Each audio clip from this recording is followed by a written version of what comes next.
Africa is experiencing an epidemic of monetized and commercialized elective politics, which is a threat multiplier of democratic backsliding.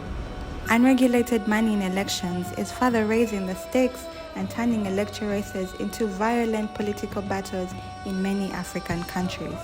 When money becomes the main motivator for political socialization and determinant of electoral outcomes, it defeats the democratic principle of elections, reflecting the will of the people as they become a reflection of the power of money. Unfortunately, the legal and institutional framework for campaign financing in most African countries is either very weak or non-existent. In Kenya, Nigeria, Madagascar, and Tanzania, progressive laws have been enacted. The issue is reluctance to implement them. Additionally, there is lack of a vibrant continental coalition of citizen observers advocating for transparency in political financing. Alliance for Finance Monitoring (ACFIM) has brought together like-minded organizations from across the continent in response to the threat posed by monetization and commercialization of elective politics.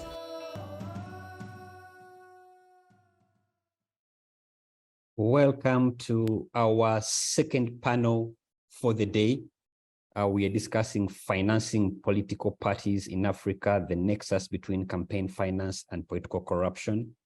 It's good to have you all. It's a good afternoon, good evening, it's a good morning. Wherever you're catching us from, it's good to have you.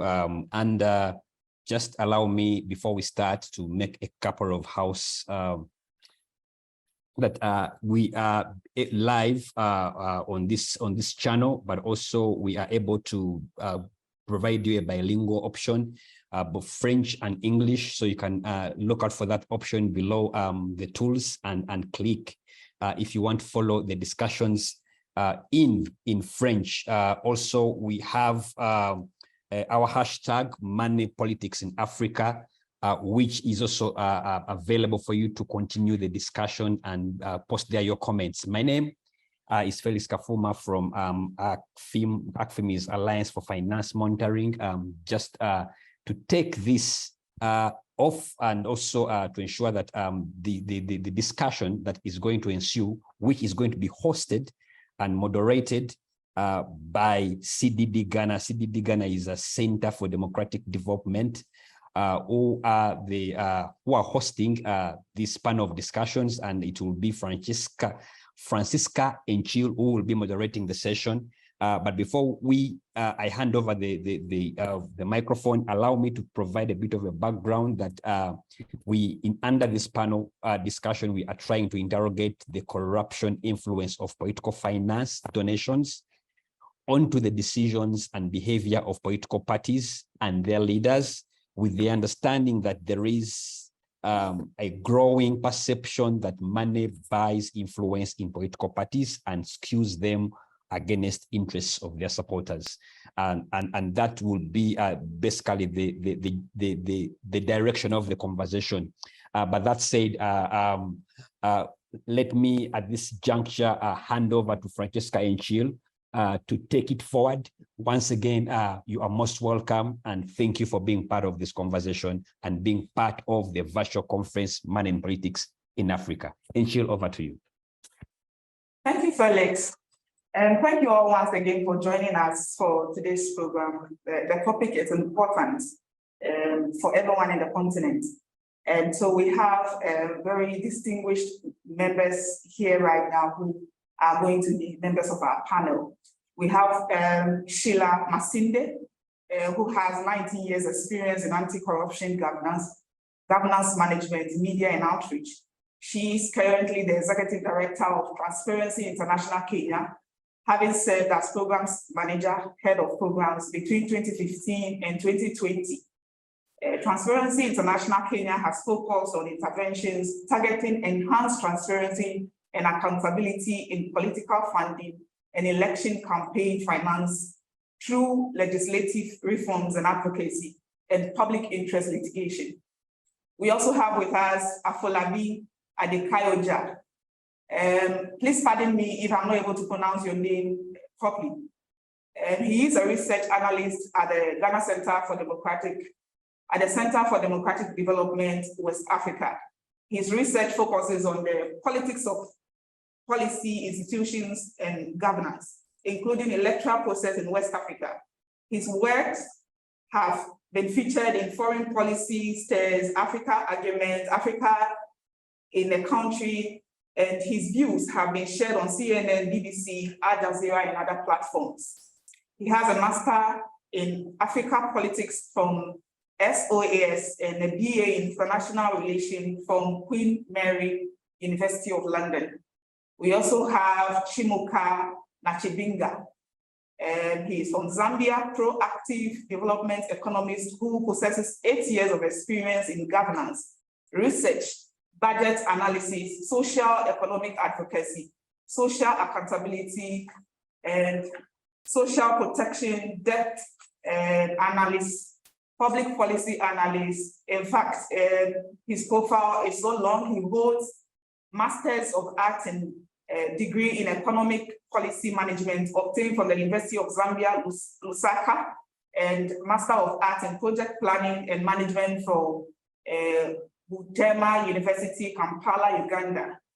We have Mr. William Nyaku, and he is a founder and executive director of Africa Center for International Law and Accountability, a research and education non-profit, non-partisan think tank based in Ghana. He specializes in democratic governance and the rule of law, human rights, public international law, international justice, and anti-corruption. He has authored and co-authored several works on money and politics, including understanding how illicit money fuels campaign finance in Ghana and money and election. Perspectives from members of parliament in Zambia, 2023, respectively. He holds a Master of Law in International and Comparative Law from the George Washington University Law School, USA, a Master of Public Policy from George Mason University, USA, and LLB from Nottingham Trent University, UK. So these are the distinguished people we have been our panelists today to discuss the nexus of corruption and then political campaign financing. We move straight to Mr. William Nyaku to share with us his report. The report he co-authored, which is How Illicit Money Fuels Campaign Financing in Ghana. Mr. William Nyaku, you are welcome. And can you share with us what the report has? Thank you very much, Francisca, and Karibu, and hello to everyone, my panelists, and of course those who will join us.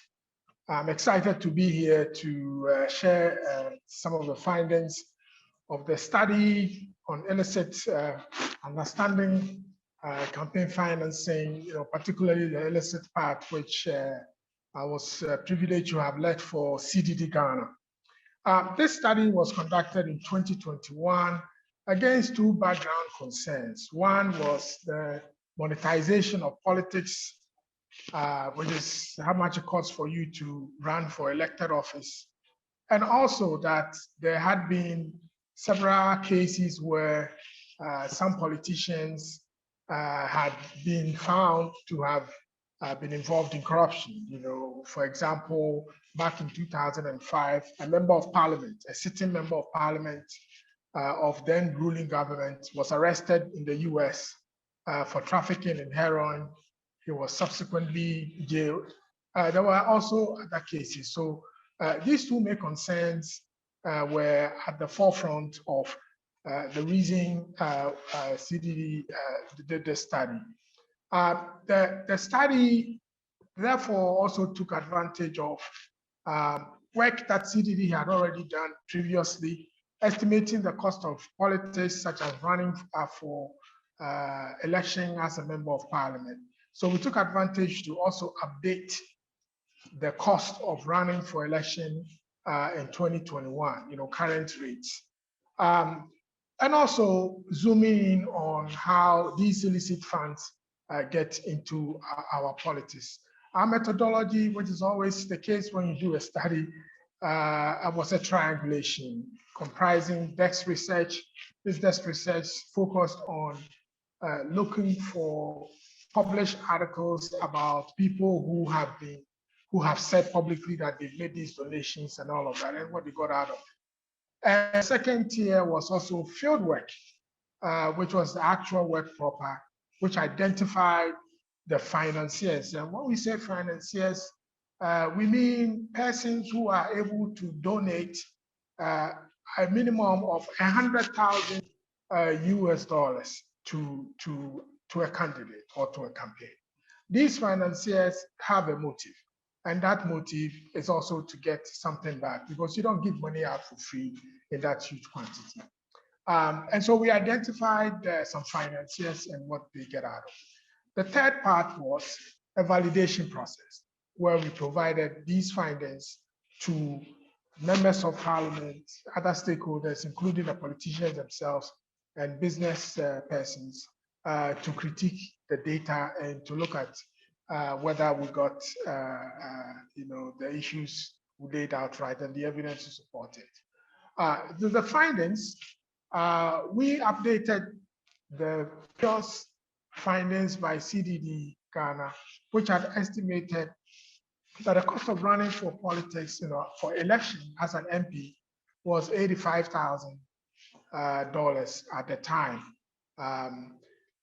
So 4 years down the line, when we did this study, we estimated that it will cost about 300,000 United States dollars. This is an exponential increase.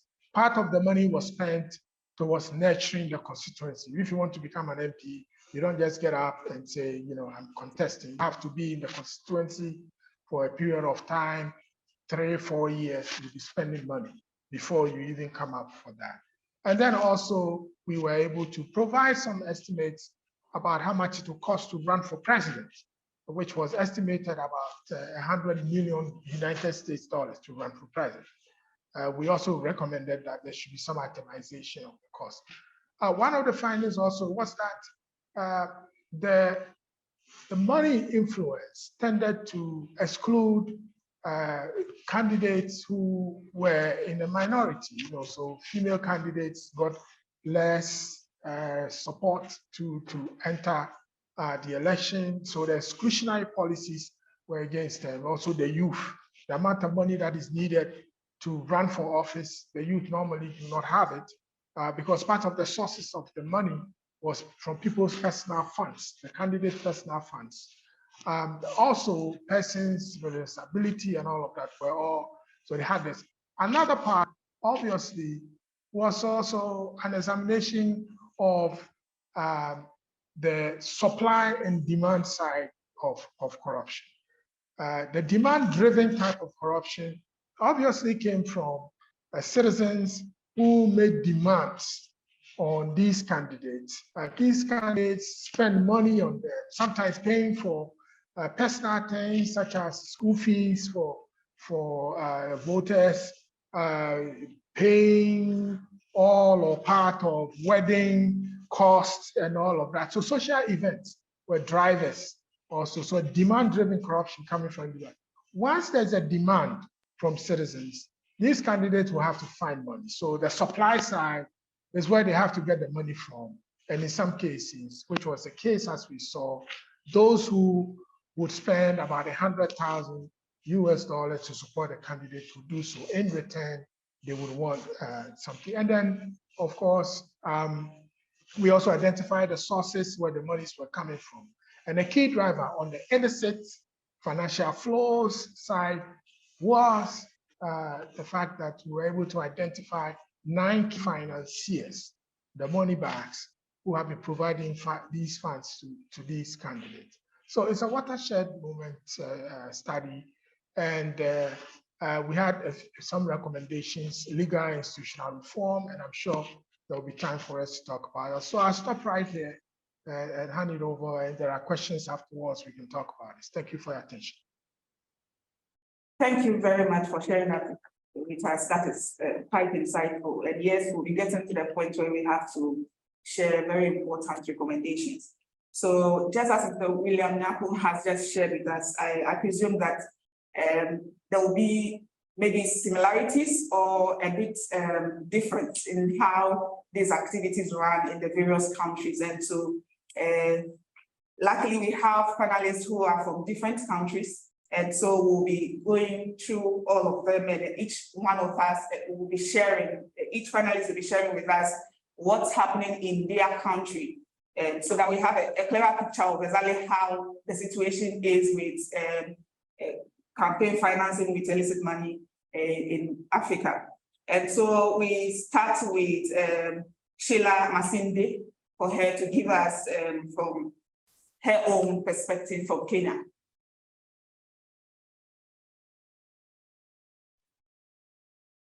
Sheila, if you can hear me. Thank you very much, Francisca. Can you hear me? Yes, I can hear you. Thank you very much for your time. Thank you. Thank you, and regards to everyone who has made time to join, and for the organizers of this virtual conference. This is a very important discussion that we're having, and thank you very much for having us participate. So my own thoughts and reflections in regard to this particular subject is, of course, the linkage between corruption and political and campaign financing is quite strong for us in Kenya. We've seen it over and over. There's a strong relationship between some of the mega corruption scandals that have been reported in the last 30 years and campaign funding, looking at the time at which they are exposed or come to light. Many times it's just before an election or after an election. Every election that we've had since 1992 has a scandal that is attached to it. We had a scandal called the Golden Bag scandal for the 1992 and the 1997 elections. We had an Anglo-lease, what we call the Anglo-leasing scandal, so really a scandal involving procurement of and allocation of security type, almost 20 security type contracts that happened before the 2002 elections, and even after the elections, going into the next elections of 2007. And yes, as I said, every election has, you can map a corruption scandal attached to it. And one of the reflections I had is, as I looked at some of the timings of some of these scandals, is the overlapping element of the scandals. So you can have two different elections which have been associated with one particular scandal. So and considering that some of these elections are actually transitional, in that they have led to an entirely new administration. So what it means is that a new administration comes on board. There has been an ongoing scandal started or perpetrated by the previous administration, but then it continues even in the new administration, meaning that they continue to cover up or continue some of the corruption scandals to ensure that they then also get some resources. I think most people here, if you work in governance, you must know a book that is popular in Kenya and which really reflects or demonstrates the anatomy of corruption, political corruption to be specific in Kenya, and that's It's Our Turn to Eat, meaning that anyone who comes to public office, of course, will want to get something, and sometimes, many times actually, most of those proceeds of crime and corruption will go into funding a campaign. The other element is in regards to corruption and political and campaign financing is the use of public resources, because this is taxpayers' money that is then deployed illegally in campaigns, whether it is actual money or non-monetary resources, say for instance, use of state government facilities, schools, venues, use of state funds. We have what you call the constituency development funds and other funds that are then used to fund campaigns, whether at the national level or even at the local level, or even the use of vehicles and even the state administration, state personnel, chiefs and other key government officials, like even police officers that are deployed in campaign events and initiatives. And that has been happening a lot. For instance, our last elections was held in 2022, August. And we, as Transparency International Kenya, monitored that particular campaigns, and particularly the use of public resources in campaigns. And we saw that actually the use of public resources was at an all-time high. Why? Because especially at the presidential level, we had two key presidential candidates. One was the incumbent deputy president, who later on was declared the winner of the presidential election. And then the other was the opposition candidate, but who had the support of the sitting president. So of course, both had access to public resources, and we saw public resources being deployed at the national level in the presidential campaigns, but even at the local county levels, you know, with the governor, election, senator, and so on. So with that is also another aspect I think we have to look at and see how to deal with in regard to the use of public resources, because it has a number of implications, particularly in terms of service delivery. Right now, a lot of African countries are struggling in regard to the levels of public debt and just sustaining our economies. But then you still find that a lot of our taxpayers' money is still used to finance political activities and campaigns. So how can we curb that use of public resources so that citizens are able to get the rightful services, and ensure that key people who are employed in the civil or public service are actually there to serve them and not to participate in campaigns.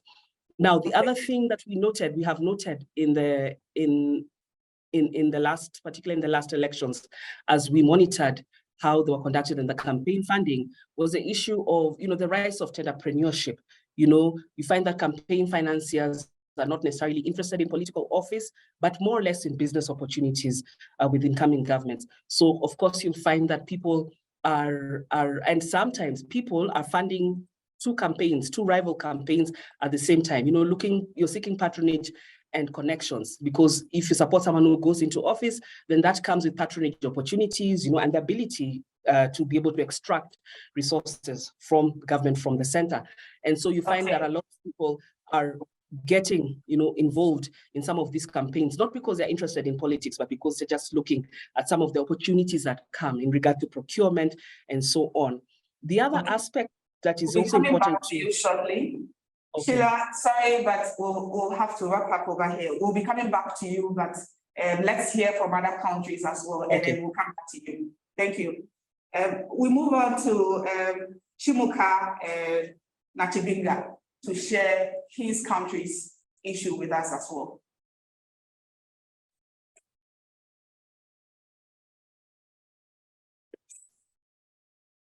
Chimuka, we can't hear you. If you can unmute it. Right, can you hear me? Yes, please, we can. Yeah, thanks so much for the opportunity. May I start by greeting the participants wherever you are. Here in Zambia, of course, it's afternoon, so good afternoon. Let me start by putting the context from the Zambian perspective as far as campaign financing is concerned. So for us, of course, campaign financing in Zambia has remained a de facto unregulated kind of activity. So when you look at our constitution, of course, it has got provisions, that's Article 60 of the constitution, but we do not have a subsidiary piece of legislation that is supposed to provide for the actualization of the Article 60. So what this has meant is that political parties are able to source their financing from different options. So of course, the contentious issue is that most of the political parties do get their finances from private donations. Now, since 1991, we have seen a number of political parties in Zambia emerge, and amongst the challenges, it has always been the issue of lack of financial resources. But of course, the big, what we could coin as big political parties in Zambia that have got linkages outside, they receive quite some huge sums of money through donations. So you discover that through our political inclination, presidents or political parties that have got huge sums of money during campaigns and so forth and so on, the elections, of course, to some point, they are skewed towards that aspect. This is because even our electorates themselves, of course, their culture and mindset is changing to a perspective such that they would look at somebody who has got a bigger pocket for them to be able to vote. Just to give the context, for example, for the 2021 general elections, we did a survey that we called Elections and Money and Perspectives from Members of Parliament. So we estimated the cost of winning the 2021 elections, for example, for a member of parliament at different stages, and these stages included the pre-adoption, the adoption, the nomination, and post-election. So overall, for 2021, the average cost of winning an election as an MP was about 2.6 million kwacha, translating to around 131,936 USD. And for pre-adoption only, it was around 47,655 USD. For adoption, it was around 6,900 USD. For nomination, it was around 34,000 USD. And during campaigns, they could spend around 41,000 USD. So basically, this makes the cost of doing politics so high. Now, the fact that here in Zambia, donations are a legit way of funding political parties and campaigns. But often they do not just come like that. They come with strings attached. And this means that political party representatives have to backroll in terms of political battles that, of course, that they receive these donations. And to some extent, the big guys that pump in a lot of money into these political parties would want to influence policy direction, they would want to influence mining policies and many other related aspects, even tax evasion at that level. So you find that, of course, the annex between campaign financing and political corruption in Zambia is also strong. There's a very strong relationship because these big people that pump money in elections would want to harvest at the end of it. So the risk, of course, has remained very high. A few private donors that contribute large sums of money, they would want to bring in a benefit here and there. Additionally, of course, the lack of transparency in political party funding also poses a high risk for abuse of public office. For example, in 2021, we saw the then vice president, which belonged to the ruling party, the then Patriotic Front, moving around with the so-called the second, as far as campaigns were concerned in the PF. So this means that they were doing campaigns using government resources. We saw, for example, district commissioners using government vehicles to go and stick posters and so forth and so on for them to be able to campaign. So basically, corruption here in Zambia, as far as political campaign financing is concerned, has remained as a consequence of costly election campaigns, because it's very costly, of course, for somebody to just come and stand. So what people will do is that when they pump in this money, whether it's borrowed money, whether it's money that they have, contribution from friends and so forth and so on, they will be looking at how are they going to benefit at the end of it. So you find that the high reliance on private resources in campaigns means that the elected politicians in Zambia seek to enrich themselves while in office to finance ongoing demands and future campaigns. So, for example, 2026, I'm sure it will be also another expensive election here in Zambia, because people who want to keep these positions would want to spend too much money. The electors themselves, they are also waiting to receive this money. So similarly, some candidates, of course, are also motivated to run for office by the potential access of government resources. For example, we have got huge CDF funds now that are going to local government. Some of these people would want to go for that so that they can be able to have potential contracts, they can maneuver the system here and there. Others, of course, like, for example, members of parliament, they would want to go there so that they can enjoy preferential access to government contracts, kickbacks and bribes, and many other related aspects. Some of them, of course, want to go there, or they want to fund the political party so that they can get strong connection with the central government in terms of resources and many other related aspects. So in my conclusion, as I'm concluding, of course, I'm saying the annex between campaign financing and political corruption in Zambia is very strong, and it happens at different levels, starting from issues of state capture, grand corruption itself, petty corruption, and the many other related aspects, as we can see from the history as far as elections are concerned in Zambia. So basically for now, this is the context that I can provide in the Zambian setup, but of course, I will be here for further questions and responses. Thank you so much. Thank you very much. Thank you very much. That was interesting information you just shared with all of us. We move on to Mr. William Nahu for him to share Ghana's own situation with us. He's already spoken a bit about the report, though, but we need him back on to tell us a bit about Ghana's situation.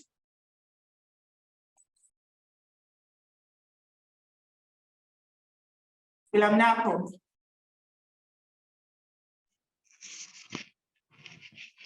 Thank you very much, Francisca. It looks like I get a double shake out of this. Campaign financing in Ghana is regulated by our 1992 Constitution, particularly the Political Parties Act 574, 2001.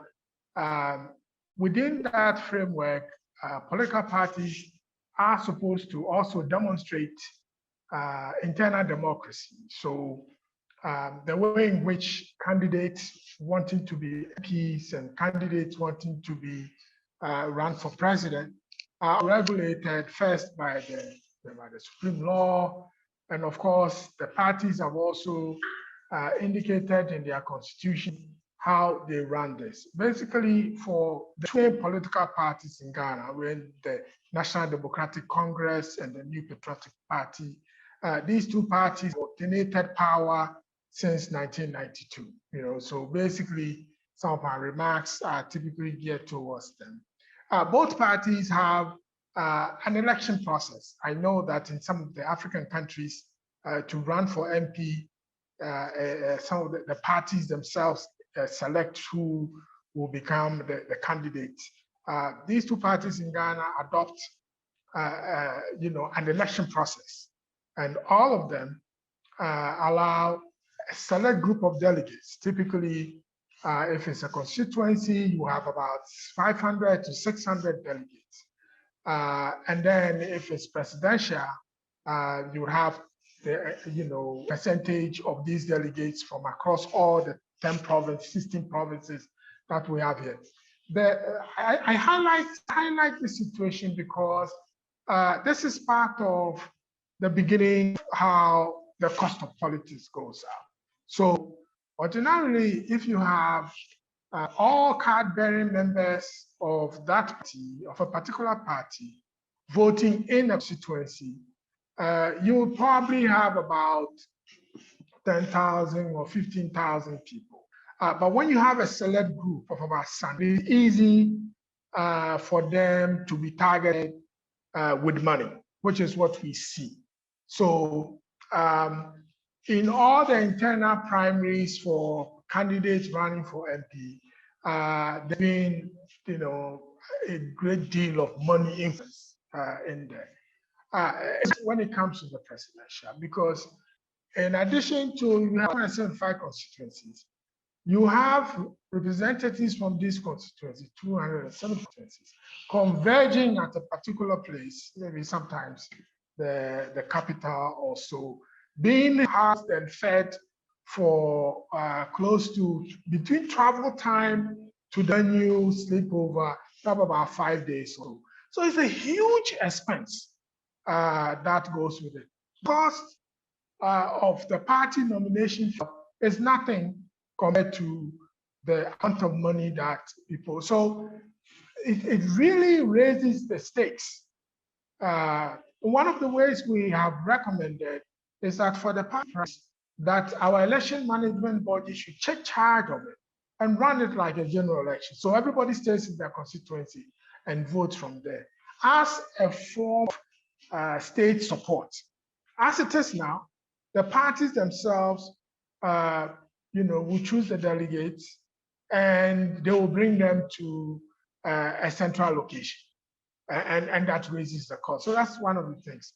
So basically, the electioneering campaign we don't have any time limits for campaigning, although by convention, the election management body will vet and approve candidates typically in September before the December election. So it's 3 months. So one of the ways in which we are advocating to get some changes done is to have a fixed electoral calendar for election to reduce the cost, because sometimes people can campaign for 2 years, and so all the money spent raises up the cost of it. There's also within our legal framework no prohibition on sources of funding. They are required, parties are required to file taxes, to file their returns to the political parties and indicate the sources, participant parties. Candidates are not required to file. So it's a loophole and advocacy there for ensure that candidates who receive money for their campaigns will also have to file. So there are a number of course, the election, we are advocating that we separate the functions of the election management body from the regulatory part, such as Kenya has. I can talk a lot more about it when we go forward. Thank you. Okay. Thank you very much, William Nako. We would love to hear from Afolabi on this particular issue. If you could just add your side to it and we move on to the next stage. Thank you. Thank you very much. Thank you very much. And hello to all the fellow panelists and to the organizers for this very important, very necessary conversation. So Nigeria just concluded its general elections in February and March of this year. So a lot of what we are talking about is actually quite very recent and very relevant for us. A very big issue when it comes to looking at the nexus of politics and even just illicit campaign finance, it just comes down to it really reinforces the do or die sentiment with the way that many politicians take politics. And that comes down to the fact that many of the political parties are not really well funded or don't have very sustainable and open ways of carrying out funding. So to give you an example, what happens is that many political parties in Nigeria, especially even the major parties, do not have readily accessible or even readily maintained membership lists. If you don't have those membership lists, then it's very hard for you to now correct membership dues or to ensure that you have people who are actively contributing to the success of the party. What that now means is that when it comes down to any campaigns or any elections, you have parties that are fixated on trying to get into office so that they can use the officials who are elected to now contribute the money to now actually carry out many of these different financial responsibilities. It's the reason why in November, when Nigeria's 3 states go to elect governors, that you have campaign councils made up of governors, because now they can focus their attention to actively try to maximize, and try and get that control over those particular states. Now, the other avenue now comes down to the way you campaign at the registration forms and the forms that really make it very prohibitive for women, for youths, and for people with disabilities to be able to access these different campaign positions. Just at the top of my head, for the recent elections, the ruling party pegged the nomination forms for president at 100 million naira, and the those for governorship at 50 million naira. Whereas the major opposition party pegged the same thing at 40 million and then governorship of 21 million. Now, these very high prices and these very exorbitant costs make it very difficult for anyone to be able to actively engage in the process if you are not already bankrolled or you're not already swimming in a very, you don't already have access to a lot of the particular funds. And then when you even look at the level of expenses, you have the regulation that says that the highest amount that a citizen can pay or spend to run for president is 5 billion naira, which is roughly around $12 billion. And then for governorship, it's 1 billion naira, which is around $2.4 million. Now, these different costs, even though you have these particular limitations, even though you have the different challenges that are there, the second part of the problem is that it's even still poor to audit these particular costs. So even when a campaign is finished, and even when somebody is declared, and then you now have a situation where you can now actively, review what's happened, the auditing isn't carried out. The Independent National Electoral Commission, which handles this particular process, is not empowered to actively say, okay, give us a list of donors, give us a list of what you spent to know that you've actually reached that threshold and you've not gone beyond that. So there are many other issues that I can touch on. I imagine that during the question, that the different questions will be able to touch on that. But then just in a nutshell, the problem is that you have a situation, you have a structure that reinforces the sense that if you win an election, then you can use those funds to now support the party that is growing. And you don't have an independent structure that tries to make sure that parties are organically and sustainably funded. As long as that is the case, we will always have this, illicit level of influence when it comes to politics and finance. Thank you. Okay, thank you very much. Sheila Masinde, she's the Executive Director of Transparency International Kenya.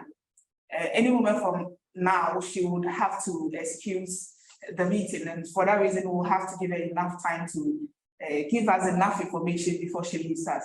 So, Sheila, can you please break a few things down for me? When you were giving your submission, you spoke about a number of scandals that happened each year after election due to misappropriation. Can you please give us a clearer picture of the nature of the misappropriation?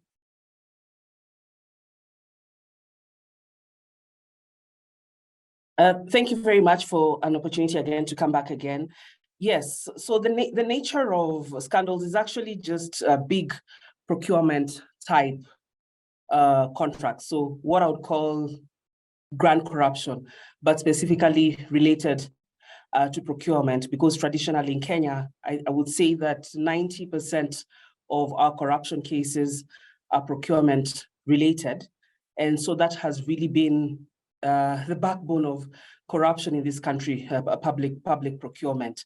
And so I would imagine, and as I said, some of these transcend different administrations. So you come and cover that this kind of corruption has been happening. There's this particular case involving lots of money, but then instead of trying to resolve that and possibly even getting some of the perpetrators to book, you actually perpetuate that particular corruption, so that you can also gain as a new player in the political field or in government.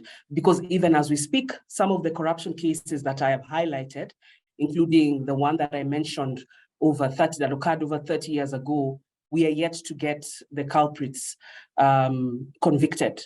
No one has really been held accountable. A number of people have been acquitted for those particular cases. And in some instances, some of the people who are suspected to have perpetrated that particular scandal are still in public office 30 years later. And I could say that is really the same character in terms of the process or outcome of some of the other cases that have actually had some level of investigation and have been taken to court where people have been charged. A lot of them have been acquitted. So we are yet to get full justice or accountability for many of these corruption scandals. Maybe, Francine, because I probably not have another chance to come back, what I would say as I think about what really needs to happen, because of this kind of corruption and unregulated financing. And now we understand because I think in the instance of Kenya, and I don't know how many people attended yesterday's session who were talking about the legal legislative framework in regard to campaign financing, is that we have a campaign financing law, but that is yet to be implemented more than 10 years after it was enacted. But what we are seeing is really lack of political will, because obviously political players don't want to be held accountable in regard to where the money is coming from, what is it, and what is it being used for, and how much it is. So there's lack of accountability and transparency in regard to sources and expenditure and amounts. And you can see that politicians want to maintain the status quo, and that is the reason why we have not had this law in place. So obviously, because of that unregulating financing, we're also seeing a lot of discrimination in terms of youth, women, people with disability, and other economically marginalized, politically disenfranchised key demographics who are being kept away from elective office because they just don't have access, to be able to corrupt funds, to corrupt public resources, to be able to then be able to participate and level up to those who are able to spend a lot of money, but that money is sources of crime and economic crime and corruption. So then leadership becomes a preserve of the wealthy, and that continues to perpetuate discrimination, which is really a form of social corruption. So in my own reflection, and I think I've picked that also from some of the other contributions that we already have, we really need to look at this issue of around regulation. And I think as our countries in Africa, we need to really address 3 flaws that make campaign financing really vulnerable to corruption across the continent. And that we can only cure by increasing transparency and accountability. How do we then address lack of limits in regard to the amount raised, how they are being spent, and disclosure on who are these sources of funding? And then how do we deal with the rising cost of contesting elections, listening to some of my co-panelists and what they have shared in regard to the cost of participating in elections. It's exorbitant, and it's only a preserve of some of the few, and that's the same case in Kenya. And then how also do we address the lack of enforcement of political financing rules? I think if we address these 3 particular elements, then we'll be making headway in terms of ensuring that there's more accountability and less of corruption in regard to political and campaign financing. Thank you. So if the government finances institutions in relation to elections, for instance, there's that fear of bias in the process. And then when somebody from the international community also finances election, and it is termed as foreign influence. And the rich people, individual entrepreneurs and businessmen also financing politics now tend to do it for their business interests, where the political party holders end up satisfying their financiers instead of satisfying the voters. And so how, in your opinion, do you think campaign can be financed in a way where it will be devoid of bias, and then at the same time the influence that is rich elites who finance the campaign tend to influence governance system? Yes, I think that's Francisca, as you share, that's a high risk in terms of who pays, because whoever pays the piper will play the tune eventually, whether it is a private sector players, whether it is foreign interests, government, and so on. And for me, I think regardless of how we structure and say who can finance the elections, I think there are some laws. Some of our countries have laws in terms of even foreigners being able to finance election, and there are some laws in some countries, jurisdictions, which outlaw that, just so that you're able to protect things around elections, politics, and involvement, and so on, against those very sometimes high risk foreign influence. But I think to some extent, it's hard to control, how to what extent private sector players can be able to support. Because again, the other thing is that some people are, they say that we have a right to participate. Many of our constitutions have provisions in regard to the right to express yourself, and that includes political expression, the right freedom to associate, and that means also political association. So in terms of even membership to political parties, some of these owners of companies, they're members of political parties, even if the end of their participation is not really to realize themselves politically, but more or less to gain access to business interests or connection, or to be able to extract resources, public resources from the center. I think what we need to emphasize in regard to curbing the role or the involvement of some of these players is just by enforcing disclosure, such that one then has to be very transparent in terms of, I've received money from this particular person, he owns this company, and this is the amount of money that I've received, and even putting limits in terms of, I know there are some countries which have laws in terms of how much can you get from one particular source or donor, because I think that then helps to kind of curb some of those risks, but it brings in an element of transparency and accountability in regard to external sources of political party or campaign funding. Then from what you are saying, then it means integrity is going to be a serious factor here, because even within the political party financing, when some donors come, they donate to the party as an institution, they donate to the party, but then there are some donors also who donate to an individual. And so are we supposed to be relying on integrity here as to you being willing to disclose what you've received secretly? Because sometimes what you've been given, the donor is not expecting you to disclose even to the party, not to talk of on a national level. So I think for political parties, so in terms of political party funding, there should be a high level of accountability, because political funding are also public, in a great sense, public entities. Particularly, I don't know about other countries, but in Kenya, there's a level of, in regard to the number of seats, say you won in an election, depending on the number of seats and the votes you got, whether it's presidential or the parliamentary seats or the other levels of representation, how many seats that you're able to get, then you qualify for public funding. You actually get money from taxpayers, you know, from the exchequer to run your political party business or activities.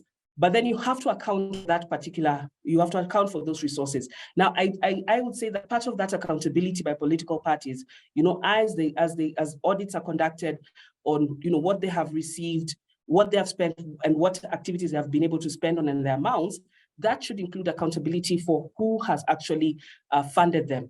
You know, and I know there's some countries which have laws in regard to, you have to declare as a political party who are some of these sources of your funding. I think that is very important. Now, when it comes to individual funding, in terms of how people have been, particularly candidates, I know that's a bit more difficult in terms of accountability, because I could easily receive money and then just say, I mean, if I'm not a person of integrity, because you have to be, again, it's just that conviction again to be able to follow what the law says or follow what is right in regard to then declaring and disclosing.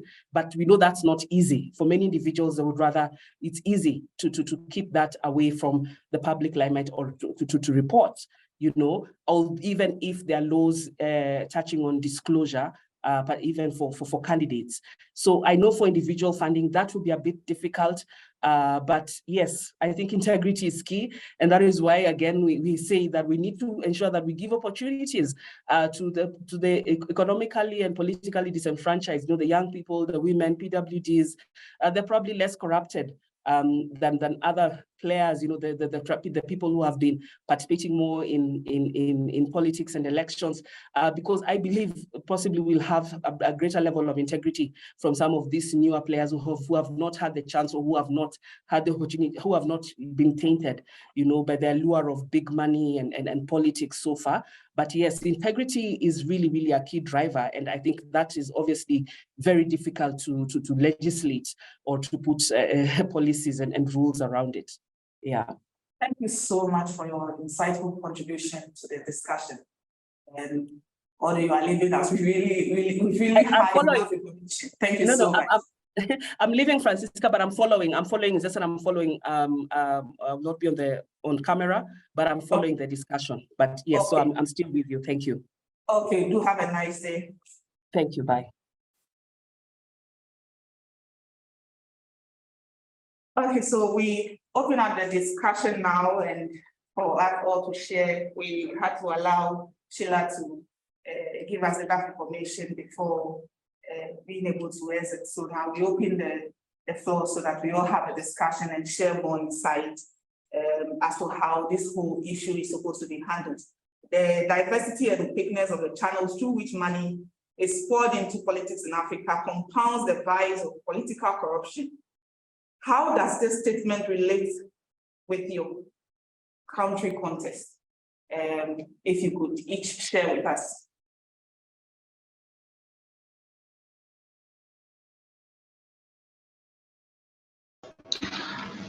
Perhaps maybe you can just repeat your question again. Okay, so diversity and opaqueness of channel through which money is poured into politics in Africa compounds the vice of political corruption. How does this statement relate with your country context? Okay, thank you so much.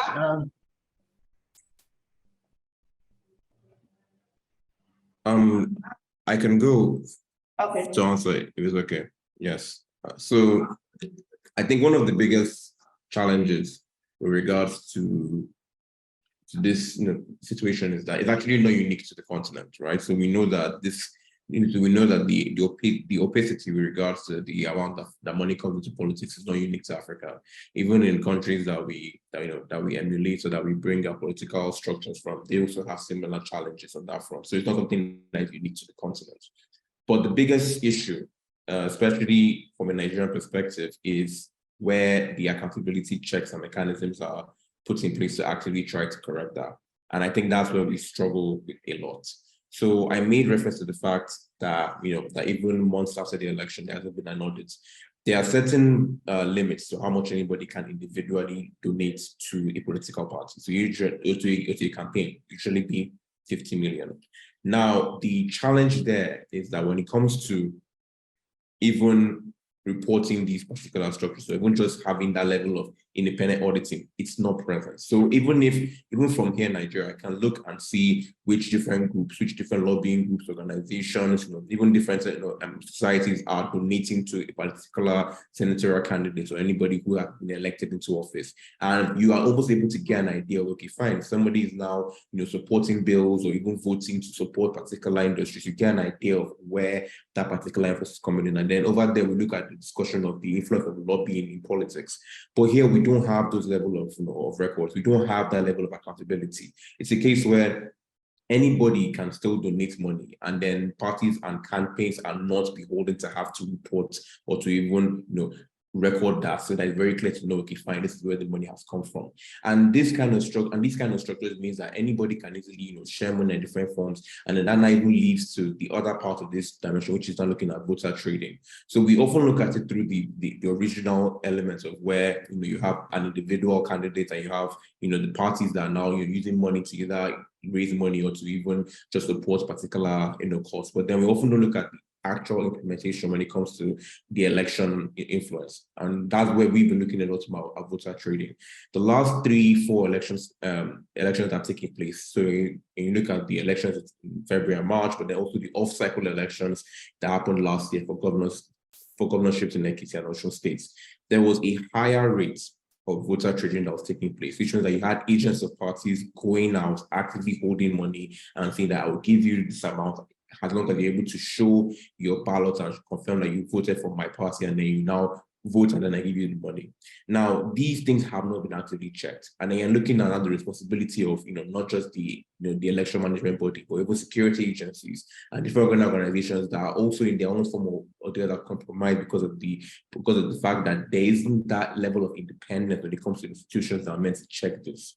So a very big challenge will always be the case that as long as you don't have these structures that are dependent, these structures that are not beholden to whoever it is that is that is in charge, whether it's a president that appoints the leaders of these agencies, or whether it's even just knowing that if the party gets reelected, then their chances of staying in post are even longer, then we'll continue to have these particular issues. So that's when it comes to recommendations, we're looking at one, really trying to ensure that these positions are separated in terms of the dependence on the different political offices that are put in place. But then secondly, really strengthening legislation to ensure that parties and people who don't conform are punished and are even sanctioned, or even really ensure that they are forced to comply with this particular law. Because as long as we don't have these things in place, it will be easy for anyone, for any party, for any candidate to be able to abuse this and continue to ensure that undue influence and influence there. And then that now leads to a lack of transparency, that leads to more opacity, and then that doesn't lead to any diversity at all, because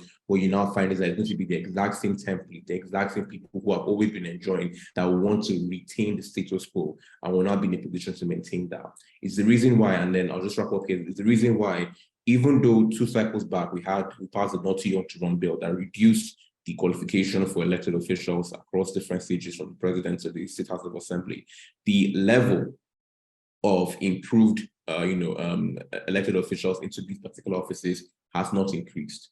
So last election, so in 2019, 8 women were elected to the Nigerian Senate out of 109 seats. This year, only 3 were elected.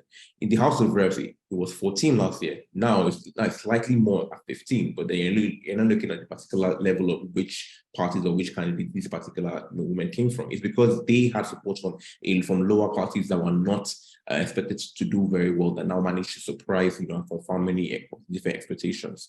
So one of the big issues here is now looking at how this particular challenge plays, and then where that now leads to challenging opacity. Thank you. Thank you so much. Timoka, can you please take us through?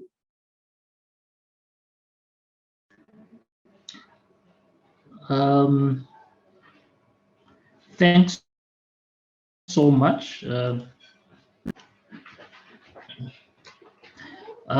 Thanks so much, Francesca, for that question. Let me start by mentioning that the issue of political party and campaign financing in Zambia is very porous. The fact that we do not have a piece of legislation in terms of trying to regulate where political parties do get their finances. So you find that political parties are actually at the mess of big corporations that have the muscle to finance them. Like I did make mention to say that mostly in the African setup, when we are having elections, when they announce the winner, the president, it's not only the president of the political party that does wins, but it also goes further to who was funding that particular party. So because of that situation here in Zambia, for example, I'll give an example. Previously in 2021, the political party that was ruling then, the Patriotic Front, of course, was receiving some funds from the named mining companies. Of course, the anti-corruption tried to, of course, pin down the Secretary General of that political party. But of course, they are limited in terms of the piece of legislation that they can use to bring these people to book them and also to be able to disclose. So for us here, as of course, as Transparency International Zambia, being involved in this aspect for a long period of time, I think we have a few recommendations in terms of what we can do to ensure that perhaps we can be able to curb corruption from that particular aspect. Firstly, of course, we need to ensure that the issues of political party and campaign financing be a policy issue that can be highlighted even in our national anti-corruption policy.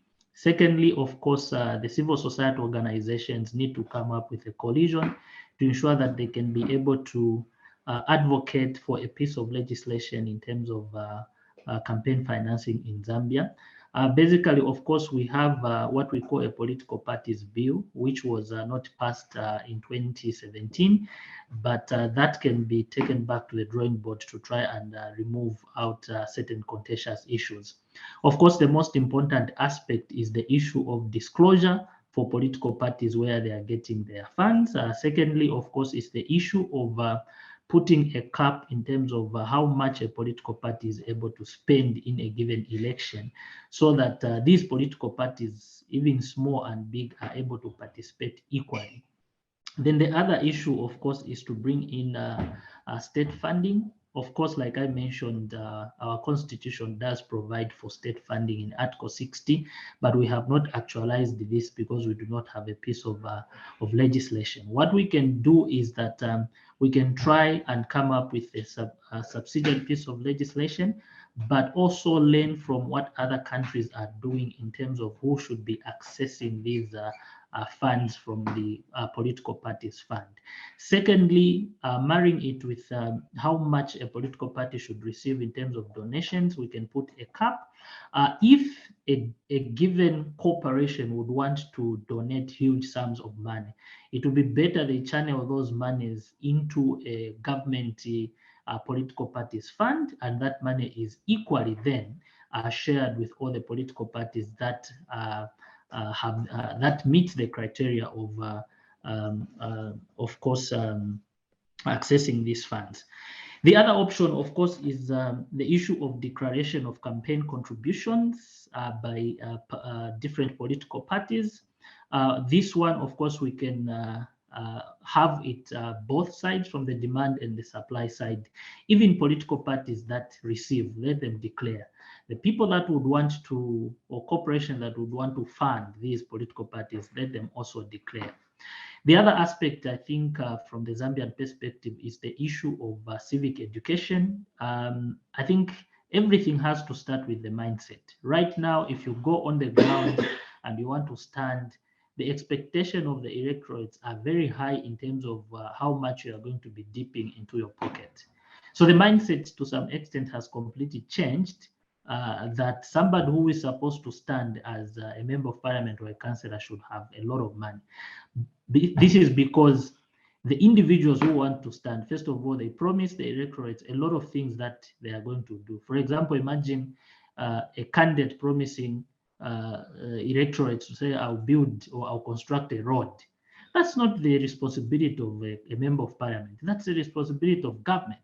So even the electorate themselves should be educated to know the responsibilities of their members of parliament, for example, so that they do not demand so much in terms of monies and what they can do.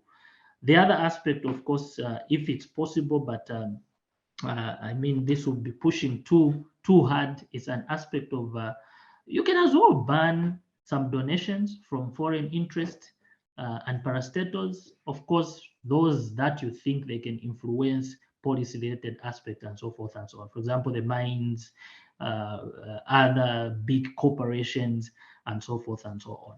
Then I think quite key for us is an issue of campaign contribution and expenditure limits, which I've already mentioned. These, of course, they have to come out. Otherwise, if this definitely is not put in place, it becomes very difficult to distinguish the issue of campaign financing, or you detach it from the aspect of corruption. Right now, as we speak in Zambia, of course, the annex, there's a very strong relationship between campaign financing and corruption here in Zambia. And this definitely manifests itself in different avenues. And one of them is the issue of procurement. You find that these huge corporations that fund political parties, and if that political party wins, they'll be getting contracts through maybe it's road construction and everything and so forth and so on. Like I mentioned, some of these corporations, of course, capture the state in terms of policy direction. It could be the mining policy. Of course, you find that it will be benefiting the mines as compared to benefiting the majority Zambians. So if definitely this is not looked at or it's not put in place, we will discover that the country, of course, will be boasting of high yields, for example, in the mines, but they won't be benefiting the majority Zambians because maybe the mines may be given some tax holidays where they are not supposed to be given. Generally, it will affect service delivery. So for us here in Zambia, the starting point is to have a piece of legislation that is going to regulate political party and campaign financing in Zambia. Maybe for now, let me end it here. Thank you.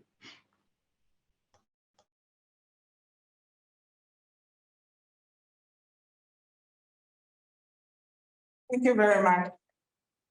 So it's an open discussion now, so we all can step in with our contribution. So Wilamnafon Kansetin, Afulabi has spoken, Chimuka has spoken. So it's an open discussion. And then please, those of you joining us for this discussion, you can also send your questions so that the panelists can also answer the questions for you.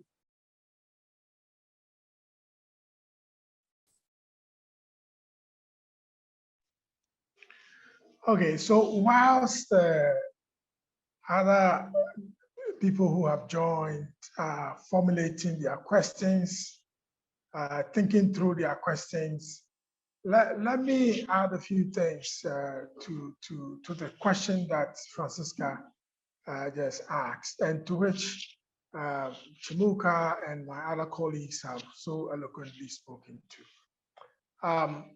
There's no doubt that elections cost money, and a democracy needs money in order to be able to move the process forward.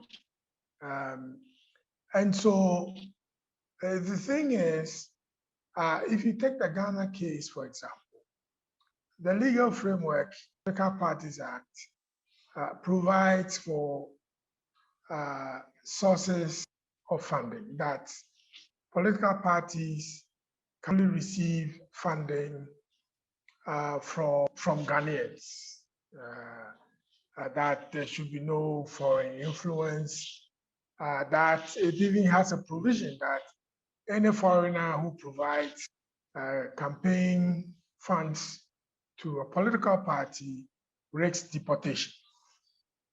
But it also makes the caveat that donors can actually give money to the election management body.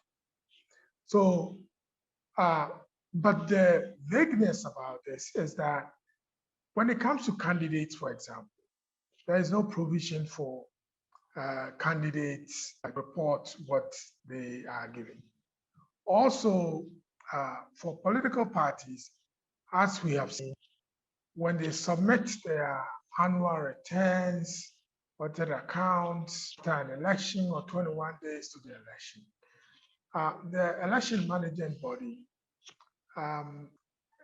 sometimes lacks the capacity to follow up and ensure that the spending is what has been reported. You see campaign billboards, events, which will really require that when the parties are reporting on their returns, obviously what they have reported will reflect that. So in the Ghana case, for example, there are no spending limits, there are no contribution amounts.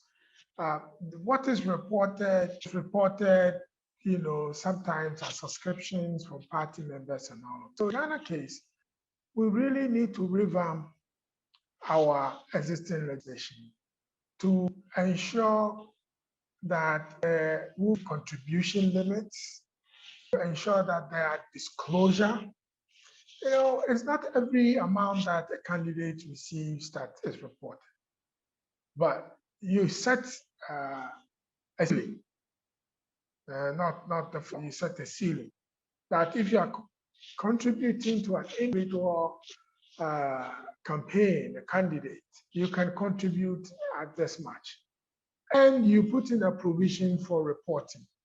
One is based on the person giving the money, and not just money, the resources when you actualize it, reporting it, and which also provides that the person receiving it will also report. So there's a match up. So there's a lot of work that needs to be done in this area. One of the underlying issues which really is at the heart of our democracy is a lack of economic democracy, economic independence. If you look at the demand-driven part of corruption in campaign finance, which is people need from candidates, a large part of it is as a result of poverty. So these are all very fundamental issues which have to be taken as part of the overarching reforms that we really need. We know people are very poor in our parts of Africa, so people would take money from these candidates because part of the thing has changed, as Muka said. The electorate believes that MPs, for example, when they get into political office, they go and take money from the state. In many countries in Africa, when a member of parliament runs for office at the end of his term, whether years, 5 years, or a 6 year, they take, they call the ex gratia from the state, which is our money. So you find a member of parliament has been a member of parliament for 10 terms, and they keep making this money because they will tell you that they have to go and pay for the money from others. So there's a confluence of issues that we need to continuously address. But we have to start, obviously, with the legal framework. You have to put down the law. And all you need is to make a few examples of other people, who are violating the law. And you will begin to see some reforms. Public education is also part of it. Continuously to update data that you have about how much it really costs.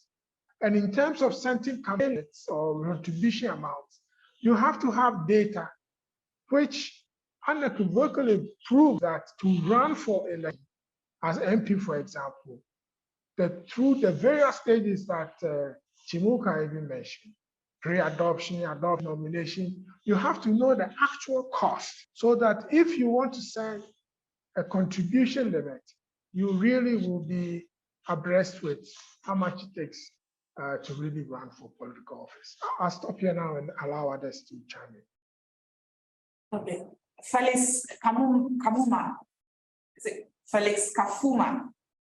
His hands are up. Thank you so much, Nchil. My question, probably any of the panelists can attempt, probably Chimuka, because part of the examples I'm going to give come from your country. My understanding of late is when you are talking about political corruption, you cannot also not talk about state capture, including party capture to that extent. Of late, we are seeing the growing interest of the Western countries, the likes of China, getting interested in and controlling the politics of states, especially states in Africa, including influencing their electoral outcomes in exchange for business deals. China has been spotted in elections like those of Madagascar. There was a rumor of the influence of China in the elections of Zambia, especially through the Wagner Group, and everywhere they go and gather themselves around the electoral interests. It's always in exchange for minerals, for natural resources. Of course, this doesn't mean that also the other Western powers, for example, US and its allies, are innocent in this grand scheme of things. And my question is whether, to what extent, when we are discussing political corruption and campaign financing, how the different states are alive to the reality of what we are now seeing as an emerging challenge concerning party capture and state capture by foreign interests. Thank you.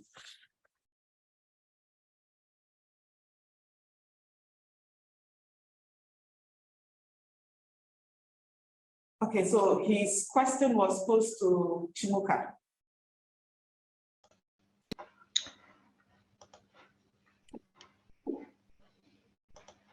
Okay, thanks so much, Felix, for that question.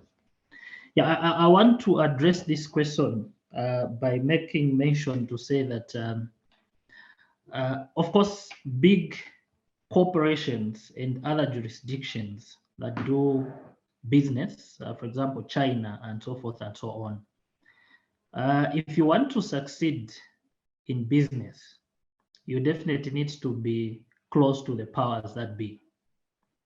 And here in Africa, because of our, let me say, maybe poverty levels, these jurisdictions or corporations that have got the muscle in terms of finances would want to dangle a cherry for these political parties so that they can be able to grab.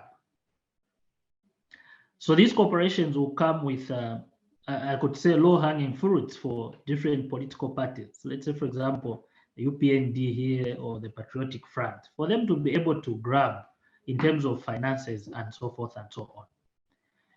So, of course, the corporations, different jurisdictions have taken that as a weakness that most of the African countries do have. And then they capitalize on that weakness for them to be able to pump in money during campaigns or support a given political party. But of course, like I did mention, these monies do not just come on a silver plate.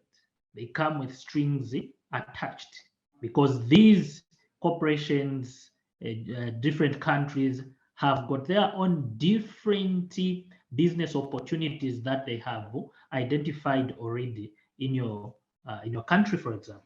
So, for example, here in Zambia, you would find that Chinese people would come here, okay, and then they would go far as northwestern to go and buy land there.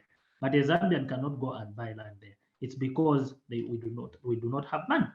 But since then they have got the cash, what they can do is that for them to be able to get favors from the government, to be able to get contracts from the government, to be able to be given different permissions from the government, to be able to do any dubious kind of a business, they will need to be associated with the powers that be.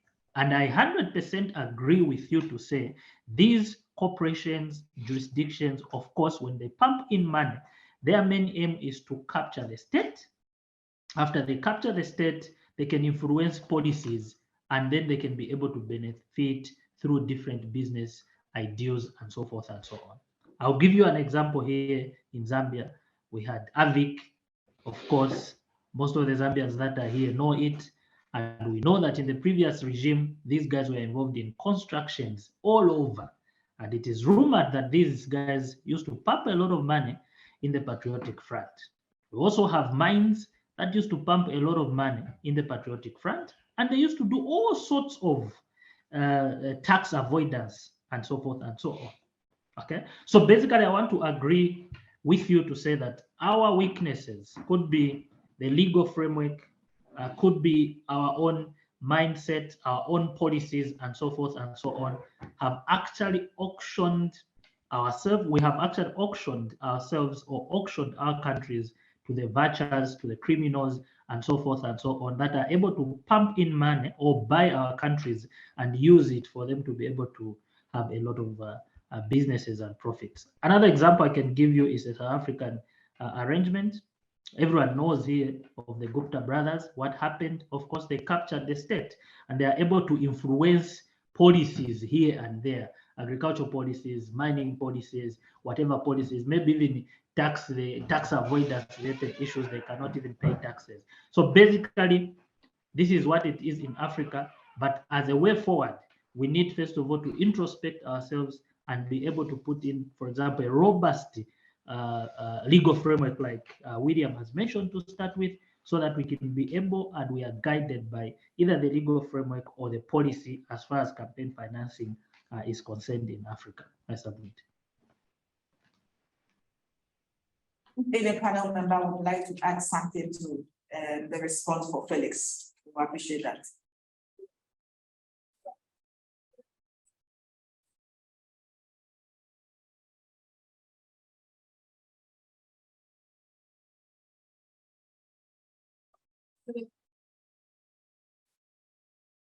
Then we'll move on. So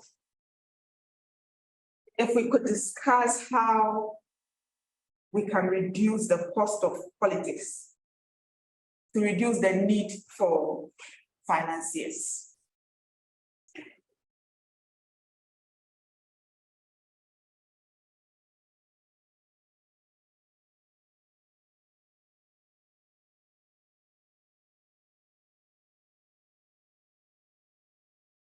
Who is going to open the discussion? How we can reduce the cost of politics to reduce the need for financiers?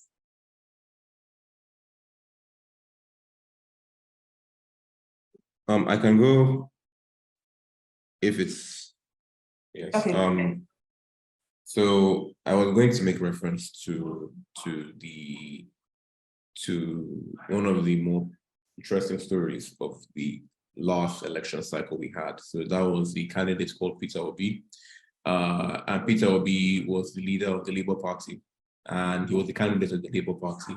And what he was able to do was he was able to really compete in the election when normally you have just two major parties, the ruling party and then the major opposition party.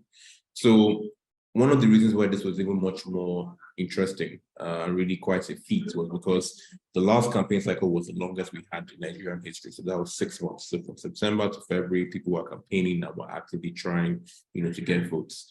And usually it's quite a very expensive endeavor, not just because airtime and airwaves, you try to do adverts on television and radio, but then even rallies across the country and, actively trying to go through all 36 states. It's a very, very huge endeavor.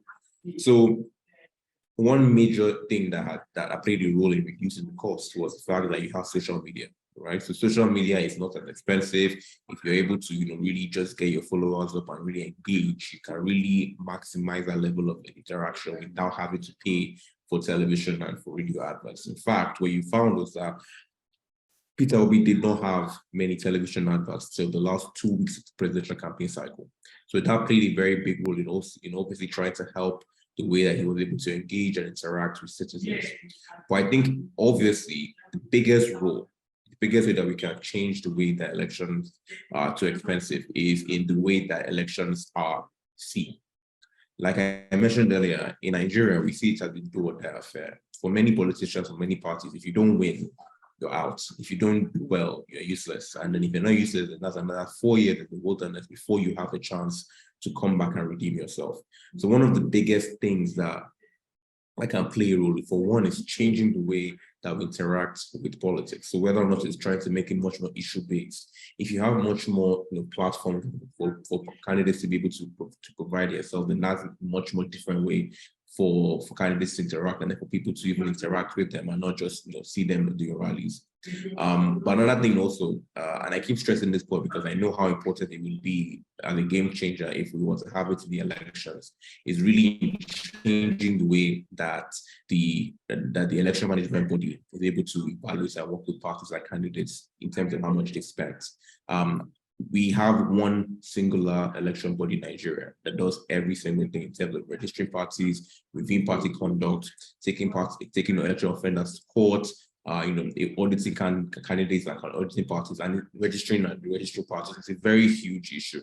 And one of the recommendations that has gone forth to the National Assembly is to change that, to create other organizations, to change other bodies to take some of these issues away from the central organization.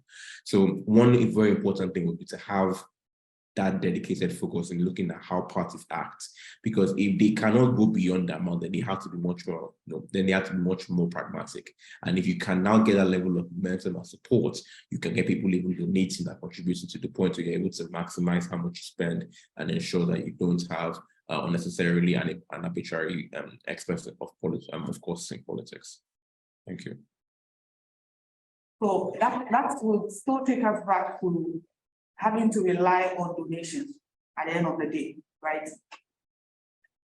Well, it's not so much donations, because the big challenge is that for many political parties, you don't have a very sustainable way of getting funds. So I'll give you an example. If you're in a professional organization, or let's say you are a member of the National Union of Journalists or National Medical Association, etc., you pay your dues almost every month, every year. And if there's any issue that you fundraise, even if you're in a church, you have tithes and offering, etc. And then it is these funds that are used to ensure that the organization is sustainable, that they really use that you take to really build the organization. Any project, anything, you now use that at least as your starting capital to really build on your project. Political parties do not have this. Political parties don't have registered, members that have to pay dues every month, every year. Political parties are dependent on the money from the elected officials. If you're a governor elected today, that means that a huge chunk of the money that comes into your state that you're meant to work on goes back to the party just to try to, say thank you for you being there.